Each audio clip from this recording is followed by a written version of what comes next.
ಕರ್ನಾಟಕ ರಾಜ್ಯದಲ್ಲಿ ಕಾನೂನು ಸುವ್ಯವಸ್ಥೆ ಪೂರ್ಣ ಹದಗೆಟ್ಟಿದೆ. ಯಾವ ಸರ್ಕಾರ ಜನರ ಪ್ರಾಣ ಮತ್ತು ಮಾನವನ್ನ ಕಾಪಾಡಬೇಕು, ಅದು ಯಾವುದೇ ರೀತಿಯ ಗಂಭೀರತೆಯನ್ನ ಹೊಂದಿಲ್ಲ ಮತ್ತು ಏಕಪ್ರಕಾರವಾಗಿ ನಡೀತಾ ಇದೆ. ಗಣೇಶ ಚತುರ್ಥಿ ಆರಂಭ ಆಗುವುದಕ್ಕೆ ಮುಂಚೆನೆ ನಾನು ಇದೇ ಜಾಗದಲ್ಲಿ ಹೇಳಿದ್ವಿ, ಸರ್ಕಾರಕ್ಕೆ ವಿನಂತಿ ಮಾಡಿದ್ವಿ. ಕಳೆದ ವರ್ಷ ಗಣಪತಿಯನ್ನು ನೀವು ಅರೆಸ್ಟ್ ಮಾಡಿದ್ರಿ ನಾಗಮಂಗಲದಲ್ಲಿ. ಹಲವಾರು ಕಡೆ ಗಣಪತಿ ಉತ್ಸವಕ್ಕೆ ಕಲ್ಲು ತೂರಾಟ ನಡೆದಿತ್ತು, ಕೇಸ್ ಆಗಿತ್ತು.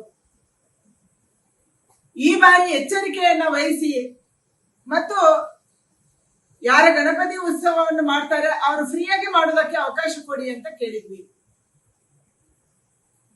ದೇಶದಲ್ಲಿ ಎಲ್ಲೂ ಇಲ್ಲದ ಕಾನೂನನ್ನ ಕರ್ನಾಟಕದಲ್ಲಿ ಜಾರಿಗೆ ತಂದ್ರು. ಬೆಂಗಳೂರಲ್ಲಿ ಎಲ್ಲೂ ಡಿಜೆ ಇಲ್ಲ, ಬೆಂಗಳೂರಲ್ಲಿ ಎಲ್ಲೂ ಕೂಡ ಮೆರವಣಿಗೆ ಹೋಗೋದಕ್ಕೆ ಒಂದು ಸಮಯದ ನಂತರ ಅವಕಾಶ ಮಾಡಿಕೊಡ್ಲಿಲ್ಲ. ವಿಪರೀತವಾದಂತ ರೆಸ್ಟ್ರಿಕ್ಷನ್ ಅನ್ನ ನೀವು ಕರ್ನಾಟಕ ರಾಜ್ಯದಲ್ಲಿ ಹಾಕಿದ್ರಿ. ಒಂದು ಸಮುದಾಯದವರಿಗೆ ರೆಸ್ಟ್ರಿಕ್ಷನ್, ಇನ್ನೊಂದು ಸಮುದಾಯದವರಿಗೆ ರೆಸ್ಟ್ರಿಕ್ಷನ್ ಇಲ್ಲ, ಏನ್ ಬೇಕಾದ್ರೂ ಮಾಡಬಹುದು. ಕಳೆದ ವರ್ಷ ನಾಗಮಂಗಲದಲ್ಲಿ ಗಣೇಶನ ಮೆರವಣಿಗೆ ಸಂದರ್ಭದಲ್ಲಿ ಬಹಳ ದೊಡ್ಡ ಗೊಂದಲ ಆಯಿತು. ಕೊನೆಗೆ ಪೊಲೀಸ್ ವ್ಯಾನ್ ಅಲ್ಲಿ ಗಣಪತಿಯನ್ನು ವಿಸರ್ಜನೆ ಮಾಡೋದು ಕೂಡ ನಾವು ಕಂಡಿದ್ವಿ. ಈ ವರ್ಷ ಮತ್ತೆ ಅದೇ ಮಂಡ್ಯ ಜಿಲ್ಲೆಯಲ್ಲಿ ಮದ್ದೂರಿನಲ್ಲಿ ಗಣಪತಿ ಉತ್ಸವವನ್ನ ಆಚರಣೆ ಮಾಡುವಂತ ಮೆರವಣಿಗೆ ಹೋಗುವ ಸಂದರ್ಭದಲ್ಲಿ ಕಲ್ಲು ತೂರಾಟ ಆಗಿದೆ.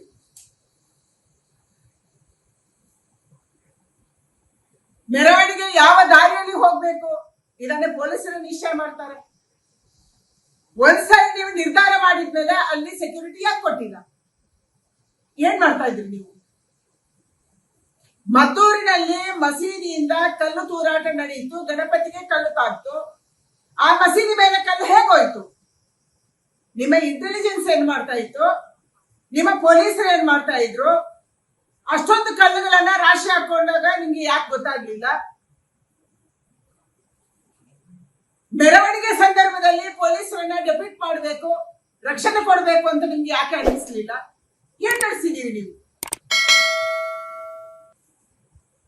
ಮೆರವಣಿಗೆ ಗಣಪತಿದಾಗ್ತಾ ಇದೆ, ಅವರಿಗೆ ಲಾಠಿ ಚಾರ್ಜ್ ಮಾಡ್ತಾ ಇದ್ದೀರಿ.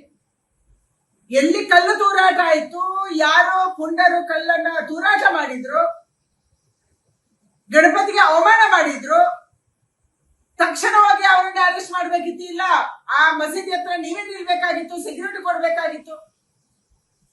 ಎಲ್ಲ ಕಡೆಗಳಲ್ಲಿ ಅದೇ ಮಾಡ್ತಾರೆ, ಹೈದರಾಬಾದ್ ಇರ್ಬೋದು, ಮುಂಬೈ ಇರ್ಬೋದು, ಇಂಥ ಕಡೆಗಳಲ್ಲಿ ಮಾಡುತ್ತಾ ಇರುವಾಗ ಕರ್ನಾಟಕದಲ್ಲಿ ಇದು ಯಾಕೆ ಆಗ್ತಾ ಇಲ್ಲ? ಏನ್ ಮಾಡ್ಬೇಕು ಅಂತಿದ್ದೀರಿ?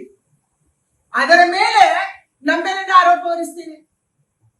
ಚಲೋರಾಯ ಸ್ವಾಮಿ ಹೇಳ್ತಾರೆ, ಬೇರೆಯವರು ಹೇಳ್ತಾರೆ ಹಿಂದೂಗಳೇ ಮಾಡಿರ್ಬೋದು, ಬಿಜೆಪಿ ಅವರೇ ಮಾಡಿದ್ದಾರೆ. ಏನ್ ನಡೆಸಿದೀರಿ ನೀವು?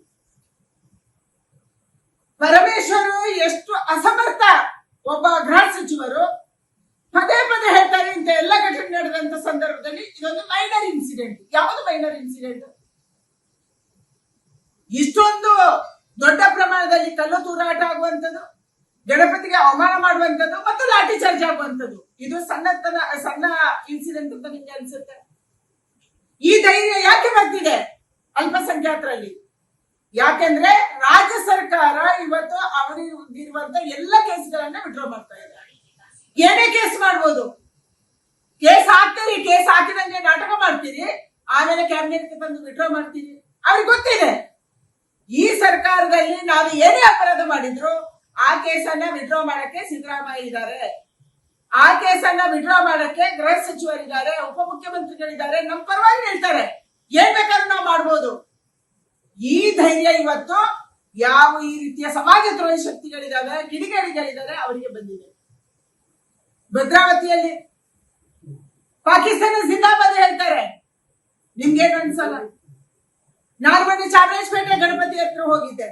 ಹೋಗುವ ಎಲ್ಲಾ ದಾರಿಯಲ್ಲಿ ISI ಧ್ವಜಗಳಿದ್ದಾವೆ, ಅವರು ಬರೆಯುವಂತ ಅಕ್ಷರಗಳಿದ್ದಾವೆ. ಅವರಿಗೆ ಖಡ್ಗ ಪ್ರದರ್ಶನ ಮಾಡಿದ್ದಾರೆ, ನಿಮ್ಗೆ ಅನ್ಸಲ್ಲ?